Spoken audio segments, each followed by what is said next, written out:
আমাদের জায়গা থেকে খুনি হাসিনার কাছে বিগত 16 বছর কিছু প্রত্যাশা করিনি, কিন্তু আমাদের এই অন্তর্বর্তীকালীন সরকারের কাছে প্রত্যাশা অনেক রক্তের উপর দিয়ে, জীবনের উপর দিয়ে এই সরকার তাদের যে নির্দিষ্ট দায়িত্ব সেই দায়িত্বর জায়গায় গিয়েছে।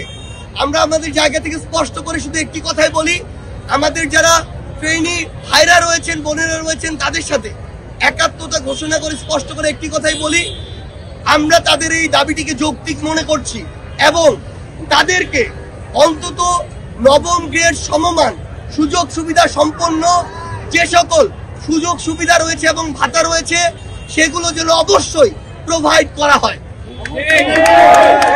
আমাদেরকে স্বাস্থ্য মন্ত্রণালয়ের পক্ষ থেকে এবং স্বাস্থ্য মন্ত্রণালয়, অর্থ মন্ত্রণালয়ের সাথে কথা বলে আমাদেরকে কমিটমেন্ট দিয়েছে। এখানে কোনো আশা না, আশার খেলা আর চলবে না।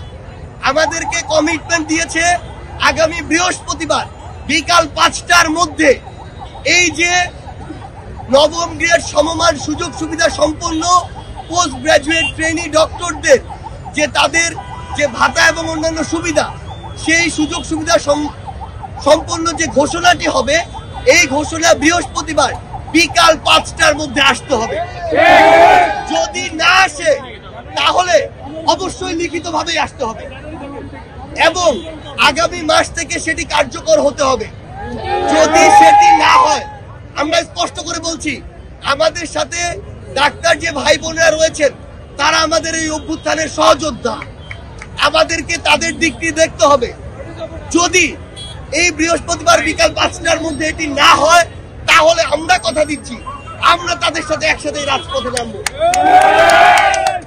আমরা শুধু একটি কথাই বলতে চাই, যে যৌক্তিক বিষয়গুলো রয়েছে এগুলোতে যেন আর কোনোভাবে হাইকোর্ট দেখানো না হয়। আমরা অন্তর্বর্তীকালীন সরকারকে অনুরোধ করব, আমাদের পোস্ট গ্রাজুয়েট ট্রেনি ডক্টর যারা ভাই বোনেরা রয়েছেন তাদের সাথে আসলে এই 25,000 টাকার নামে এই বয়সে দেশের এই পরিস্থিতিতে যে বিষয়টি হচ্ছে, এটা এক প্রকার অন্যায় এবং এই অন্যায় এবং এই নির্যাতনের আসলে শেষ হওয়া প্রয়োজন।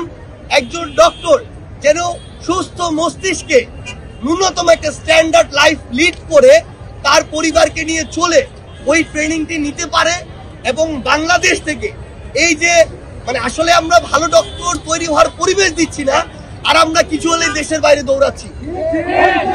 যেই টাকা এই বাংলাদেশ সরকার বা বাংলাদেশের মানুষ ওই ভারতে গিয়ে খরচ করে আসে, তার 5 ভাগের 1 ভাগ টাকা আমাদের ডক্টরদেরকে যদি খরচ করা যায় তাদের পিছনে, তাহলে এই পরিস্থিতি হতো না।